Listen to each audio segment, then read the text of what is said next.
Good evening. Welcome to the 2007 Gold Trap Lecture. I'm Deborah Marquardt, and a professor in the Department of English and the MFA program in Creative Writing and Environment. I'm pleased to introduce our distinguished guest, the cultural and literary historian, Dr. Sandra L. Gilman. The sponsors for this event are the Departments of English, Philosophy and Religious Studies, History, Psychology, as well as the LAS Miller Lecture Fund and the Committee on Lectures, which is funded by GSB. Thank you all for your support. Dr. Sandra Gilman is a distinguished professor of the liberal arts at Emory University, where he's the director of the program in psychoanalysis, as well as the director of Emory University's Health, Sciences, Humanities Initiative. He's the author or editor of over 70 books, with titles including, to name only a few, Seeing the Insane, The Basic Study of Visual Stereotyping of the Mentally Ill, Making the Body Beautiful, A Cultural History of Aesthetic Surgery, Inscribing the Other, Smoke, A Global History of Smoking, In the Time of Plague, The History and Social Consequences of Lethal Epidemic Disease, and Fat Boys, A Slim Book. His most recent edited volume, published in 2007, is Race and Contemporary Medicine, Biological Facts and Fictions. His CV is 108 pages long, but I'll try to be brief. Dr. Gilman's books cut widely and deeply across a diverse range of scholarly interests, including comparative literature, German studies, science and society, health, culture, and society, Jewish studies, psychoanalytical studies, disability studies, and more. He's written about Darwin, Nietzsche, Freud, Einstein, Kafka, Yeats, and many stops in between. His Oxford lectures, published in 2006 under the title Multiculturalism and the Jews, opened with the question with which we begin tonight's lecture: can the experience of diaspora Judaism serve as a model for Islam in today's multiculturalism Europe? In response to a question from an interviewer about his wide-ranging and disparate research interests, Dr. Gilman evoked Tolstoy, who suggested that people are either hedgehogs or foxes. Hedgehogs bawl around and hold on to one idea, while foxes run from one to another. Well, I'm a fox, Dr. Gilman said. My work, he adds later in the article, always comes back to questions about how human beings organize the world and how we create images of those we are not, of the enemy, the other. He began his college career at the age of 16 at Tulane University. And years later, he learned he'd been admitted to Tulane as a wild card because one of the members of the admission committee saw some academic promise in his application. Wild card, indeed. What followed was graduate work in Europe and soon a PhD in German. For 23 years, Dr. Gilman was a member of the humanities and medical faculties at Cornell University. He was the Henry R. Luce Distinguished Service Professor of the liberal arts in human biology at the University of Chicago, and he created the Humanities Laboratory at the University of Illinois at Chicago. He's held professorships and distinguished chairs at, again, to name only a few, the University of Toronto, Princeton, Oxford, the University of Sussex, the University of Canterbury, University of Potsdam, and the University of Witwatersrand in South Africa. He's been a Guggenheim Fellow and a Berlin Prize Fellow at the American Academy in Berlin.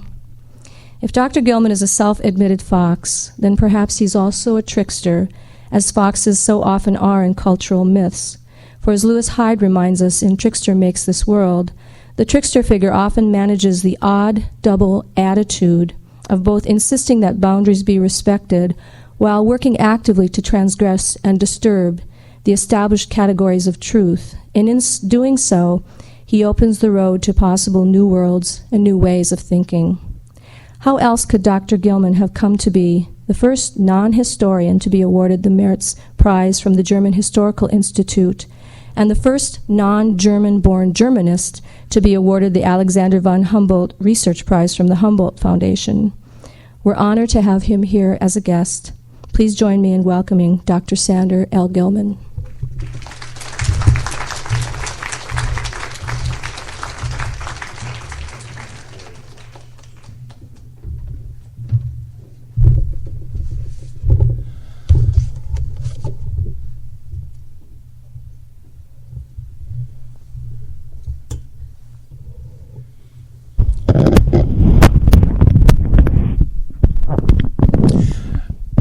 want to start by telling you two stories. They take place about 100 years apart, but you'll see that they're intimately connected. The first is about a religious community in France who is banned from wearing distinctive clothing in public schools because it's seen as an egregious violation of secular society. The second is a story about a religious community in Switzerland which is forbidden from ritually slaughtering animals, as such animals so slaughtered are seen as having been dispatched in a cruel and unnatural manner.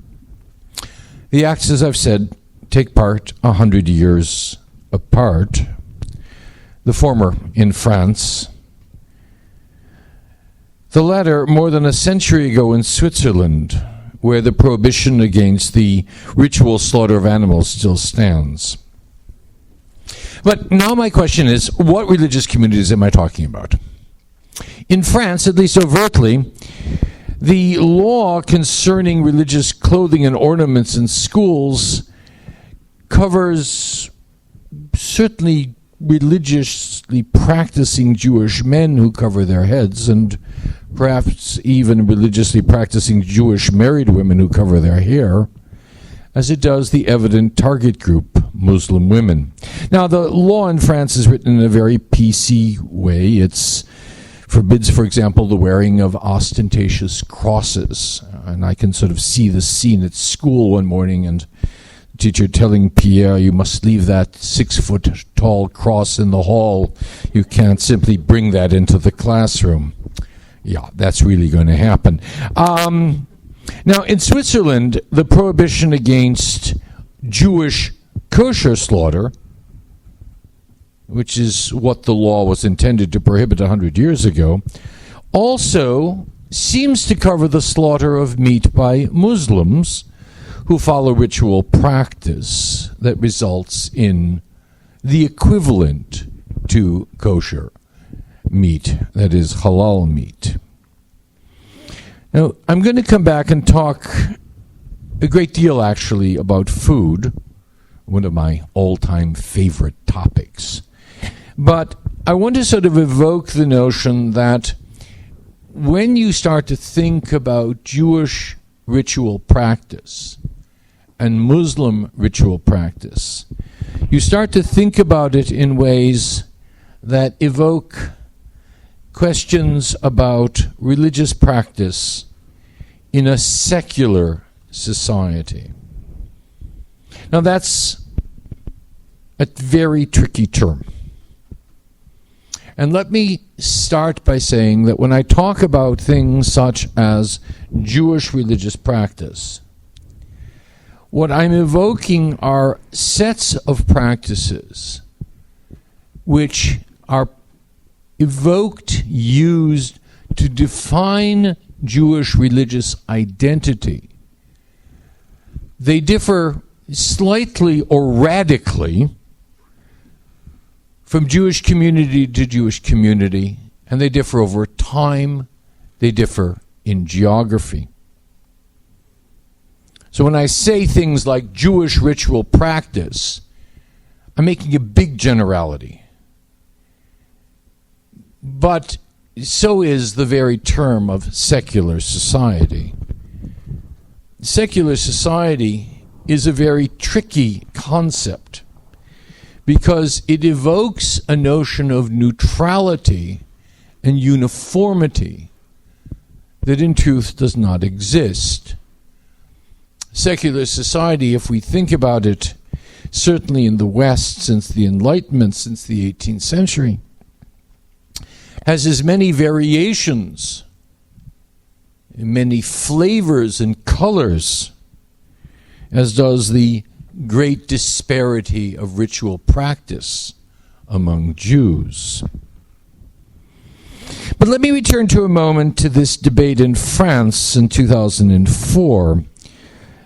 The law is passed in the spring. It's going to come into effect in the fall when young men and women go back to school.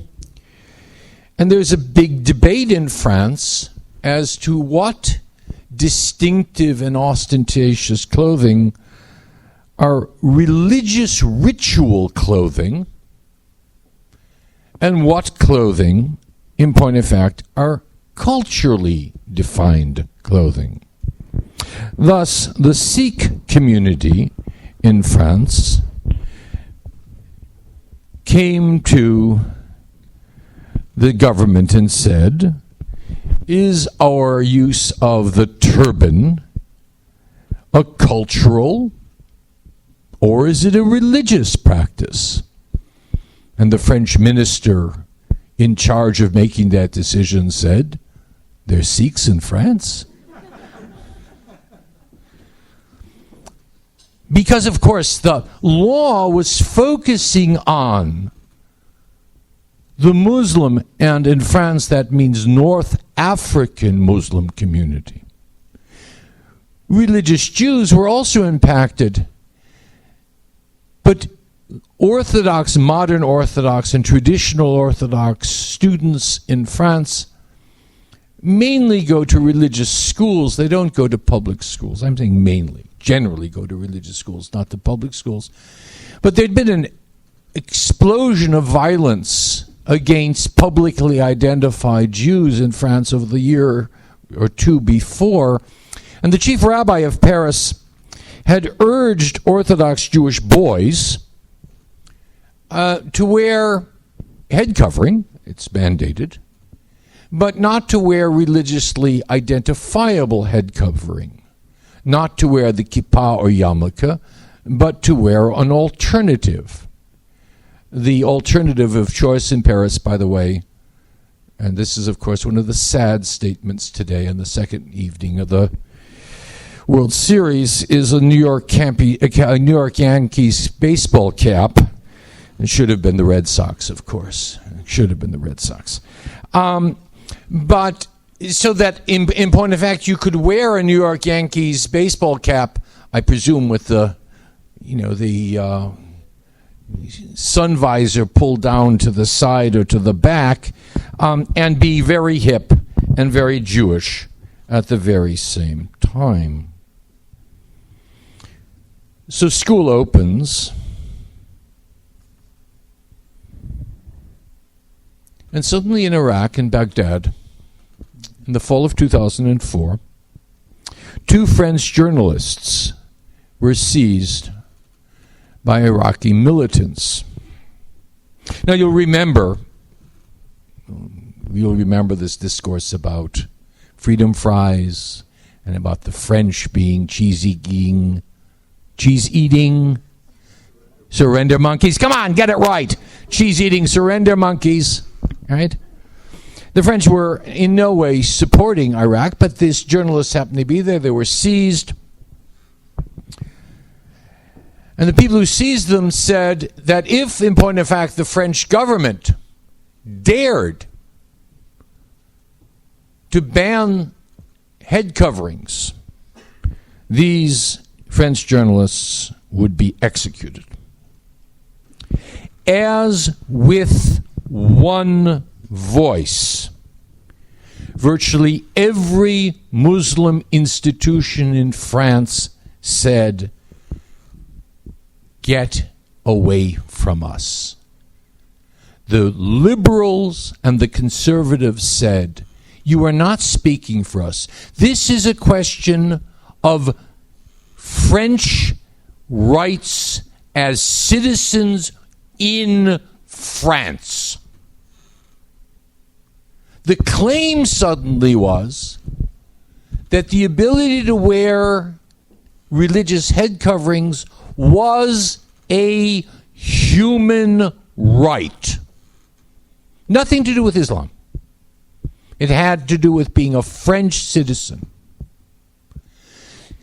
So all of a sudden, then, this question of the context of ritual becomes really important. Because the claim on human rights has to do with secular society. but a secular society which is as diverse as the religious communities which underpin it. Thus, secular Europe in the 18th century is an idea. It's an idea, by the way, of a relatively small group of people, mainly in exile from France and Switzerland. After the French Revolution, we have secular societies, but they're very different one from the other. Dutch society is very different than French society. The secular society of the Protestant areas that will become Germany, very different from the Catholic areas. And unified Italy, very different than Spain. So now we've got all sorts of pluralities. Indeed, some of these secular states, and I'm going to talk a good deal about the UK, about the United Kingdom, are secular states in which the head of the state, in this case Queen Elizabeth, is also the head of the Church of England. A secular society, nevertheless. So now we've got interesting complexities. We've got different flavors of Jews in secular societies which are secular but have a Christian, multiple flavors of Christian underpinnings. And in the course of the 19th century, there is a kind of struggle about how do you define a secular society. And one of the litmus tests for that newly developing national secular society in Europe and simultaneously in the United States is whether or not a group that does as weird things in name of religion as the Jews could have a place in this secular society. This is what I'm going to be talking about as the Jewish template. This is one of the major questions in the constitution of secular societies in the 19th century. It's a very limited question, by the way. It sounds like it's a very big question. It's not. It is, what is the level of toleration in a society for religious ritual practices which are seen, and I'll go into this in a little bit more detail later, by this secular society as an anathema to no little extent because they were rejected out of hand by early Christianity. So this is the tension. This is the Jewish template. Can Jews become citizens? Jews negotiate. All groups in the society negotiate. And they negotiate for their place in that society. The ghettos are opened. Jews are permitted to enter into civic society. They're permitted to go to universities. They're permitted to dress like everybody else. They're permitted to wear head coverings like everybody else. What do you have to give up to become a member of the secular society? And how can secular society change to accommodate you? The central key to this is the creation of multiculturalism. This is an idea which grows up out of the Jewish template. And there are two flavors of multiculturalism. The first we call hybridity. I hate that word. Right? Hybridity. It's the golden, the new man. It's the melting pot. And that very phrase, the melting pot, is taken from Israel Zangwill's drama. Israel Zangwill, the great English Zionist writer of the latter part of the 19th and early part of the 20th century. Zangwill imagines a society in which all peoples, especially the Jews, can enter into a secular society and be part. The story is a melodrama. It's a story of a young violinist who has escaped the pogrom. He's been hurt. He can no longer play the violin, and he's become a symphonic composer, and he's going to write the New World Symphony, in which all of the nations of the world are instruments in this New World Symphony, which is America. And needless to say, he meets a girl who's a Russian girl of the noble class, and it turns out that her father was the man who was in charge of the army that caused the pogrom. And at the end, they live happily ever after, which is what hybridity is all about, right? Okay? That's one fantasy. The other fantasy is called cultural pluralism or cultural diversity. Another Zionist, Horace Kallen, in 1915, very much an answer to Zangwill. Zangwill, by the way, was loved. Teddy Roosevelt thought that The Melting Pot was the greatest answer to American hyphenization that you could imagine. He loved the play. Kallen says, no, what America is, what a multicultural secular society is when people come in with their own traditions and they're able to maintain those traditions and simultaneously take part in the society. Both of these use the Jews as their key example. For Zangwill, it's the symphony. The Jew is going to become one of the instruments in the orchestra, right? For Horace Kallen, the Jew enters in bringing his and her culture, not necessarily ritual practice, but the theater and the literature and the language, like the Italian does or like the Swede does. And they maintain that while also becoming American.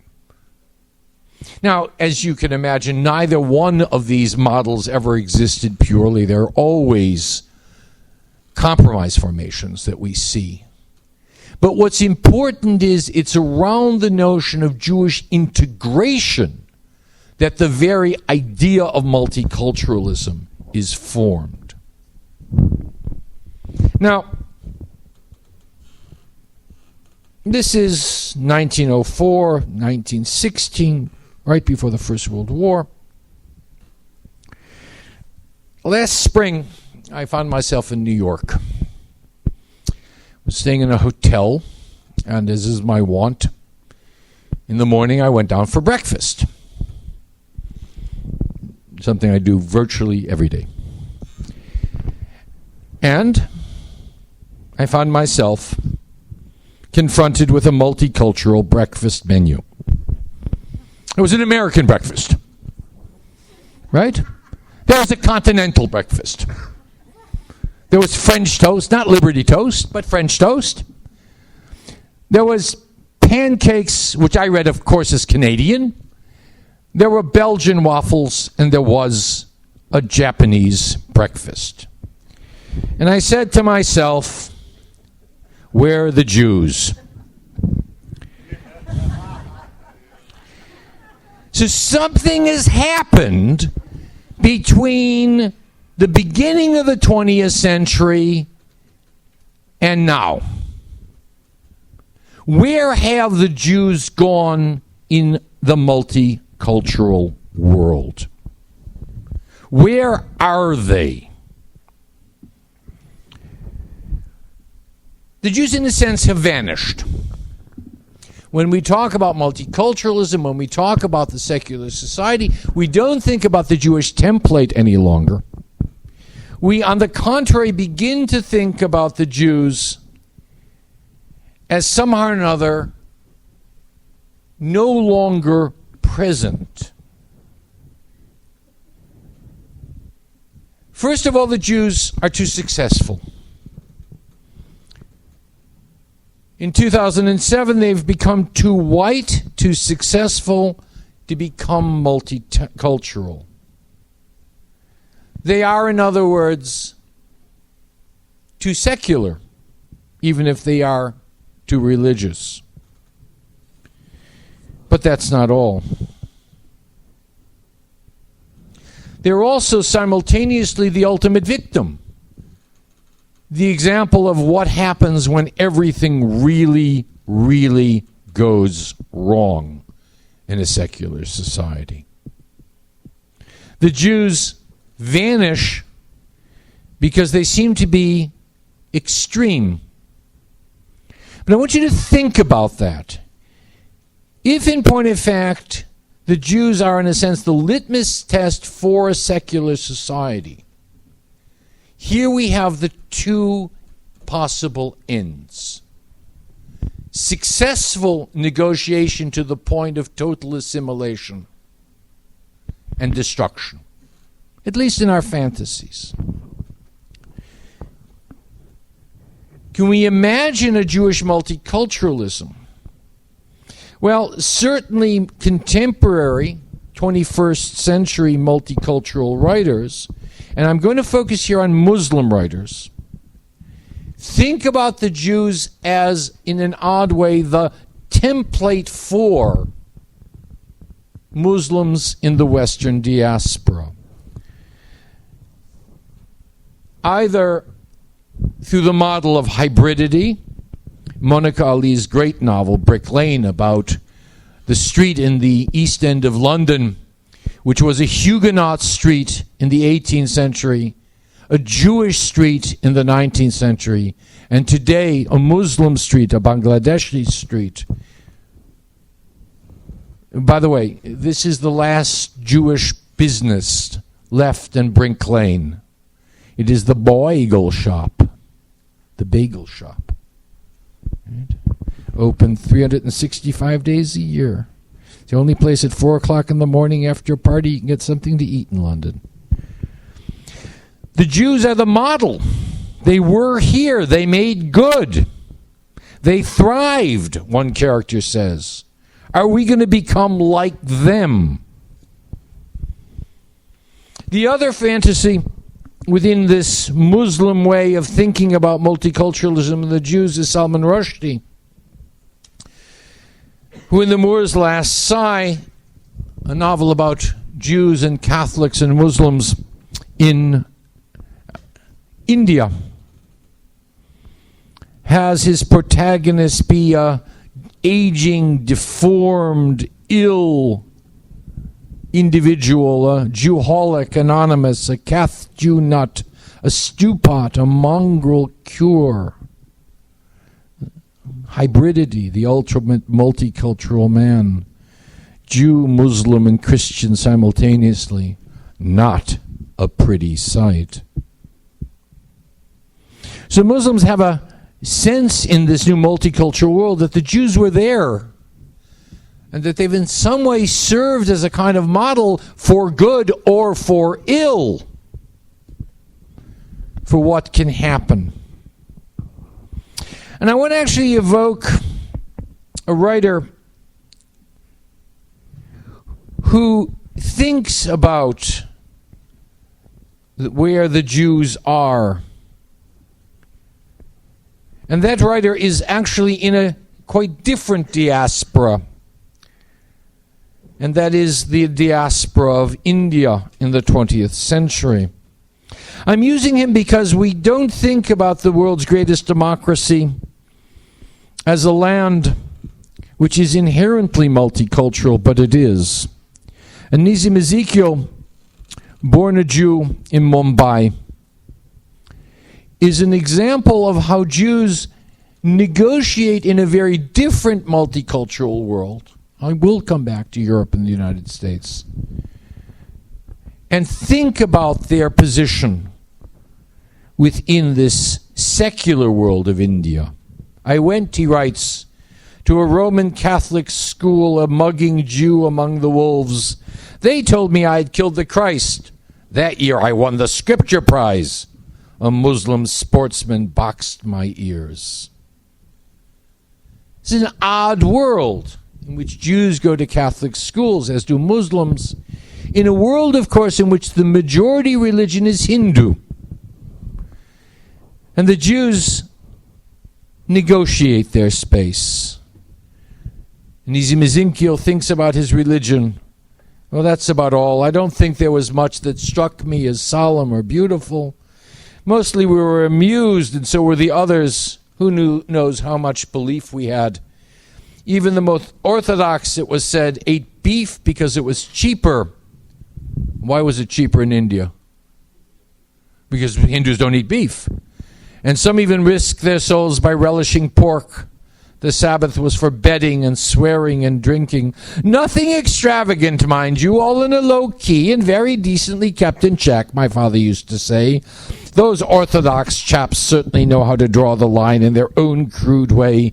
He himself had drifted into the liberal creed, but without much conviction, taking us all with him. My mother was very proud of being progressive. So one of the flavors, indeed, is Jewish reform practice, not like the Orthodox, but liberal and progressive.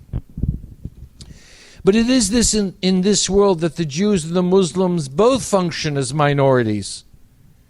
And minorities seen in a very different way. And each sees the other somehow or another as suspect. Freud wrote about the narcissism of minor differences. That is, the closer you are to someone, and you've done this yourself, the more you want to figure out how you're different from him or her. And Nizim Ezekiel writes about my Muslim neighbor's daughter, going on to 19 but not yet matriculate. She wears a burqa when she leaves for school. 100 yards away. They've tried and tried to get her married off. But 3 successive years the girl has failed English. So he volunteers to tutor her. But something untoward happens. The young woman, who's a friend of his daughter, takes her and shows her pictures in a certain kind of book. My daughter tells my wife, who tells my mother, who tells me. I laugh it off. But suddenly the lessons are stopped. They probably decide I'd made advances and almost hint as much to my poor mother, who's outraged. That's gratitude for you, she says. That girl will never get a husband. A month later, she was married. Now she doesn't need that picture book. Wearing a burqa, eating beef, practices that set you apart from a dominant society. A dominant society which in India really does see itself as a secular society, in spite of the claims of Hindu orthodoxy. What does it mean to have ritual practices? Why does it set you apart? And in the West, in Europe and the United States, what are those practices that make Jews and Muslims, in the eye of a secular society, in the eye of a secular society with Christian underpinnings and assumptions, what is it that makes Jews and Muslims alike? Well, they have these bizarre abominations, one of the great words of Leviticus. Right? They mutilate their children. Infant male circumcision for both, and for some Muslims, the religious practice of infant female genital cutting. They suppress women. There's a lack of women's traditional education, a secondary role in religious practice. There's honor killings. There are arranged and forced marriages, especially in terms of the incest taboo.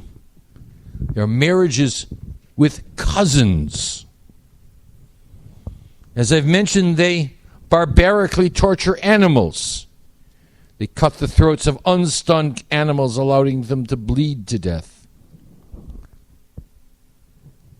They disrespect the dead through too rapid burial. That's something which today maybe doesn't sort of compute. This is an absolute fetish of the 19th century. The very notion, by the way, of the funeral parlor is an invention of the 19th century. The notion that you keep a body for 5 days, 7 days. Jews and Muslims put the body in the ground within 24 hours. Why do you keep it for 5 or 7 days? Because you want to make damn sure they're really dead. Right? There's a real fear in the 19th century of premature burial. Right? The fall of the House of Usher. Right? Ritual excess.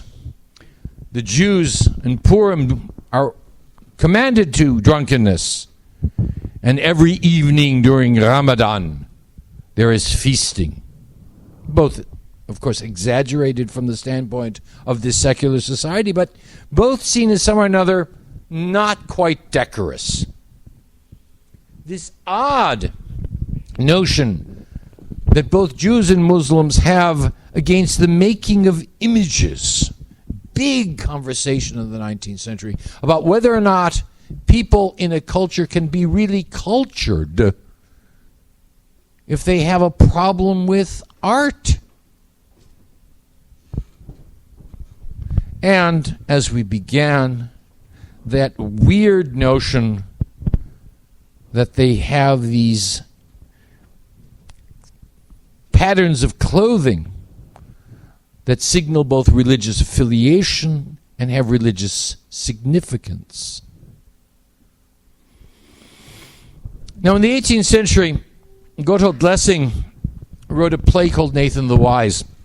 It's one of the great Enlightenment plays. It's about a Jew, a Christian, and a Muslim. And in the play, Nathan tells the parable of the 3 rings. And the parable is that there was once a wealthy man who had a ring of great value and prize, but he had 3 sons. So in order not to disappoint his sons, he had 2 identical copies made. So upon his death, each one of the sons inherited a ring. But Lessing, who was a committed Christian, even though he was a secularist, lets us know that there really was one original ring. And it's indeed this notion that each group has, Christians, Muslims, and Jews, that their own chosenness, that they really own the real ring, sets them apart in contrast to all others. And that's actually what ritual is all about. It's signifying, certainly within the Abrahamic religions, the notion of chosenness. Now, chosenness is a very complicated notion,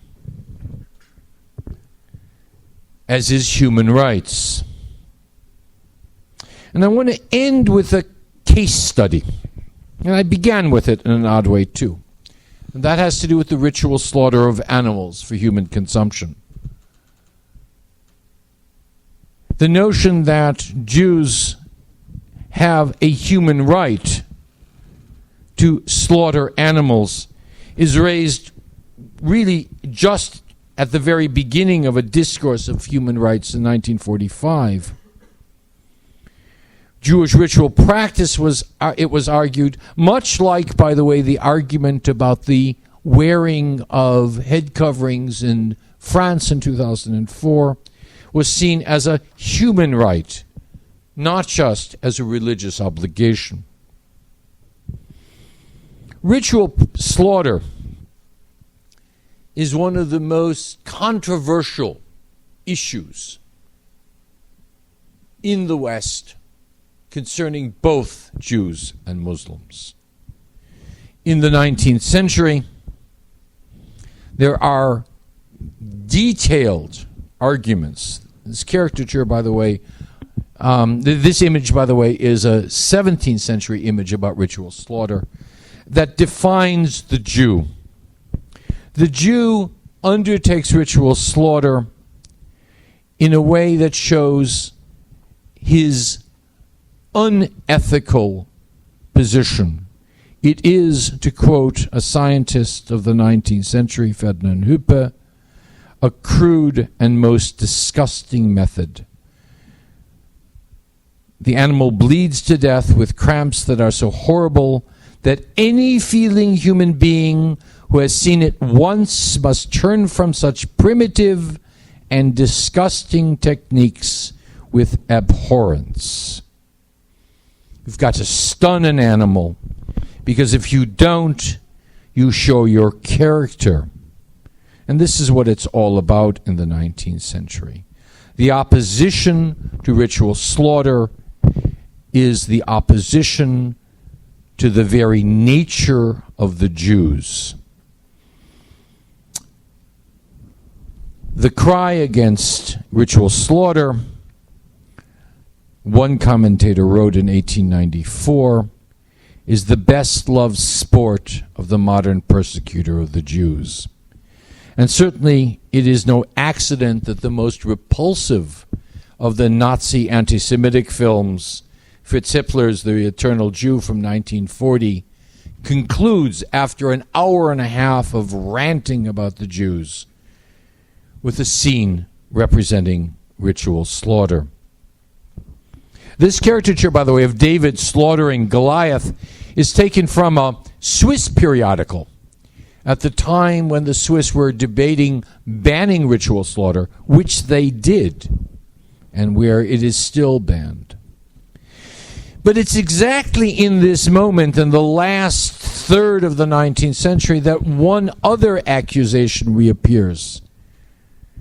And that is that the Jews ritually slaughter Christian women. In the Middle Ages, it was Christian children, and obtain blood for their religious practices. And it's no accident that the attack on ritual slaughter, which is an attack on the character of the Jews, is linked to the notion that Jews also slaughter Christian children. Now, if you're going to do one, you certainly have the potential of doing the other.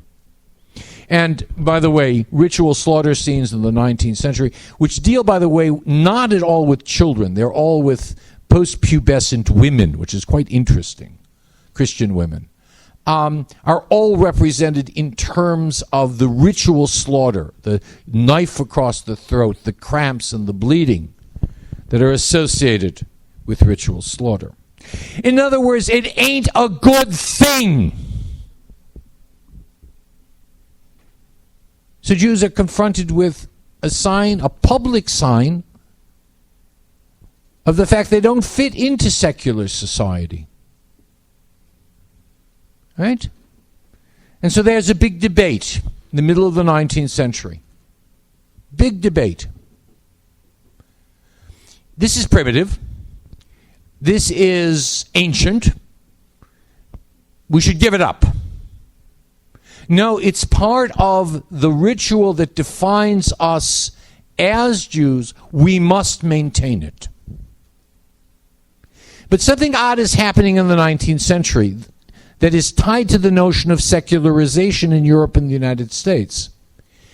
If you think about the 18th century and you think about religious secularism, that is not an odd notion. The very notion of the secular includes religion. People always talk about our founding fathers and their Christianity, but they're very comfortable with that notion that a secular society can have religious practice within it.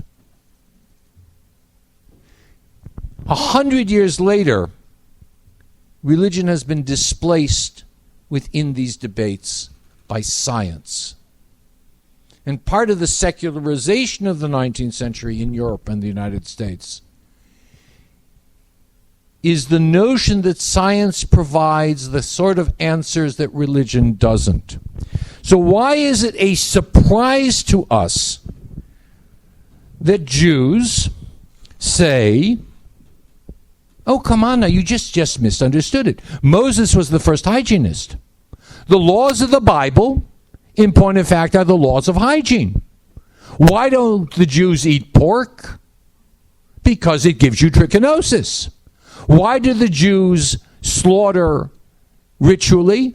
Because eating blood is, in point of fact, the way that you get diseases. There is a very powerful argument which provides a rationale for ritual slaughter within a reading now of ritual slaughter as hygiene. And by the way, this is also why in the United States, a huge number, over 45% of infant male children, Jewish or not Jewish, are circumcised. Hygiene. Some Jews give up the practice. Reform Jewry in the United States and in Germany abolishes ritual slaughter of animals. Some Jews argue that it must be maintained because it is religious practice, because God said this is the way you slaughter animals. And some Jews said it's healthy. Let us go to the 21st century and see what happens with this argument. There is now a very specific type of hot dog, the manufacturer of which says, answers to a higher authority. Kosher food has become the new organic. Kosher food is healthy for you. By the way, anybody who was raised on eating Eastern European Jewish food knows that that is a really funny line. One of the great Borscht Belt comics had a line in his act, a man named Buddy Hackett, and he said, you know, when I was drafted in the Army, I was sick for the first 2 months, and then I realized that my heartburn had gone away. Right? So organic food is healthy food. Organic food is hygiene. Kosher food is organic. It is hygienic. So what has happened is that, at least in the United States, suddenly kosher has a new significance. And the rabbis of the 19th century who argued that Moses was the first hygienist are somewhere or another smiling. It is exactly this question of clean. There's a wonderful short story by Mark Kurlansky, the Chicago writer, in which he talks about an island, Curacao, in which kosher chickens are introduced. And they become a great favorite of the local inhabitants who practice voodoo, because kosher chickens were seen as something medicinal, something clean, something hygienic. But you are, as we know, exactly what you eat. And if you eat healthily, you are healthy, but you're also morally superior. And thus it is no great surprise that in France last year, one of the right-wing groups decided that it was going to offer free food to people on the streets of Paris, the people who live on the streets. And they offered pig soup. because pig soup was a way of claiming French identity. We are all pig eaters, Odile Bonivar's group said. And halal and kosher foods were denounced as defining the distance of Jews and Muslims from European civilization and Christian culture. Pig soup became the call. SOS Racism, the anti-racism group in France, took Bonnard to court and said this was a violation of the human rights of the people of Paris. And about a month ago, the courts held that no, this was absolutely not a violation, because people had the right to eat the soup or not. Right? The state negotiates, people in the state negotiates. Pig soup becomes the way of defining the new French identity. Now, can we imagine a future in which halal, the Muslim mode of identifying food as being ritually acceptable to Muslims, would become the new kosher? I'm sitting in London, I order a cup of tea, and I'm given, of course, a California tea bag. What else? Which is organic, fair-traded, kosher and parva, and halal. It's a tea bag!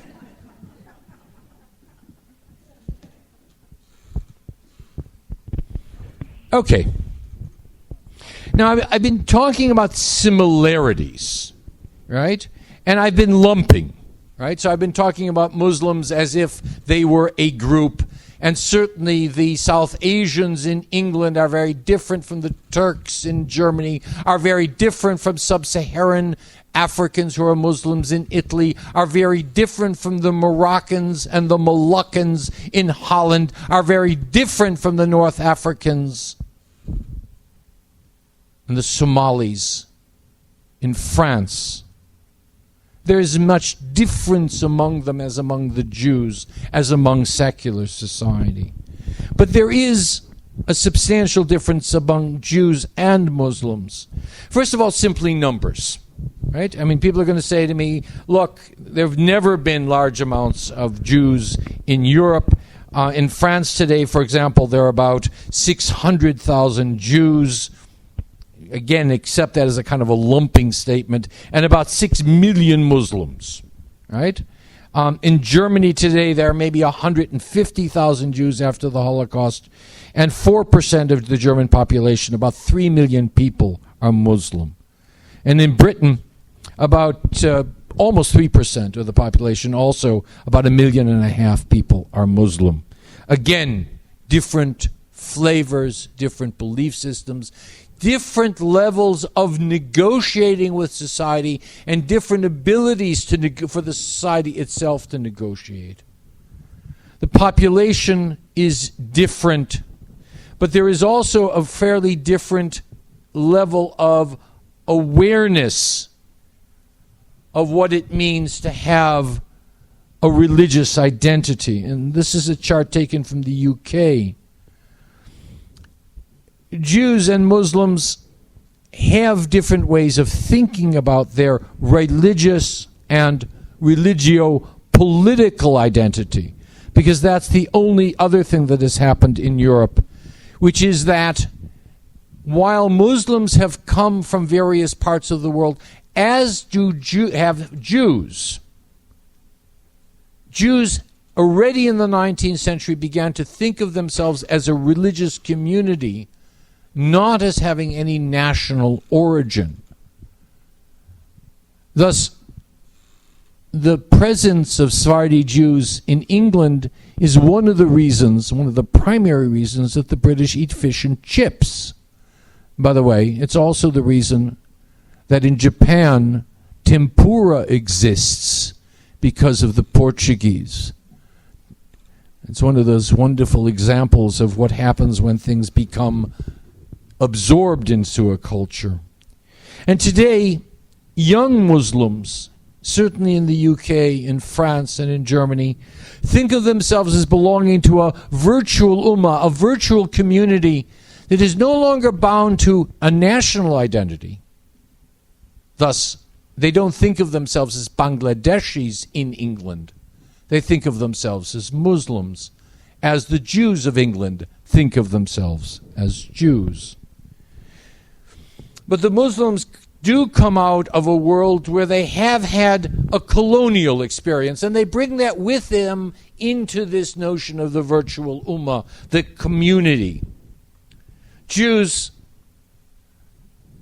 certainly in the 18th and 19th century, were seen as having no homeland whatsoever. They were nomads. They were a pariah people, according to Max Weber. They only lived in the diaspora.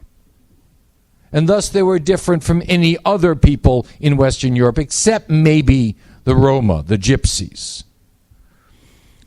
So there is a kind of difference of kind in the way that Jews were thought about, which maybe made it easier, maybe made it more difficult for the society to absorb them and for them to negotiate that odd space in which they could be both Jews and citizens of a secular society. And last but not least, and certainly it is the 800-pound gorilla in the room, the conflict between Israel and Palestine in both the United States and in Europe colors what it means to be Jewish and what it means to be Muslim. And by the way, this confrontation is much older than the State of Israel. Much older than the State of Israel. But it's almost impossible to think about Jews and Muslims in the same idea because of the conflicts in the Middle East. Now, what I hope I've argued this evening is that there are potentially ways of thinking about common interests through common experiences. Through questions of ritual, that very limited question, ritual. What can you do within your religion? What does the state permit? What does the state forbid? The Jewish template serves as a space for Muslims in Western Europe. By the way, I'll point out to you, I'm not simply talking about accommodation. I'm also talking about conflict. I'm not talking about only being successful. I'm also talking about the Holocaust. Right? It's not simply that negotiation always ends happily, but that negotiation is possible. There are common confrontations with Western/Christian secularisms. And I am not a great believer in dialogue because I think that there is too much empty dialogue, talking past rather than talking with. But I am a great believer in alliance building. And I think that one of the interesting questions, and I raise it with this notion that whether halal can become the next kosher, is whether or not there is a possibility for alliance building within secular societies between Jews and Muslims. I hope there is, because it seems to me that there are more commonalities than differences, and that in a multicultural society, one of the things that secular society permits religious groups is precisely that notion of alliance building. I thank you for your attention.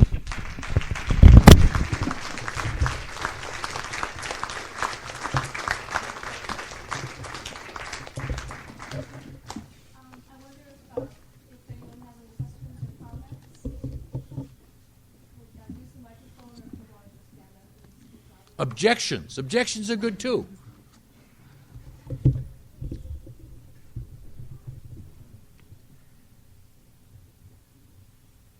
I've answered all of your questions. I refuse to believe that. Yes? You talk about alliances, and there was a time when there was a Jewish alliance with blacks. Yes. Shared common experience. Absolutely. Alliances never It's fallen apart. Yeah.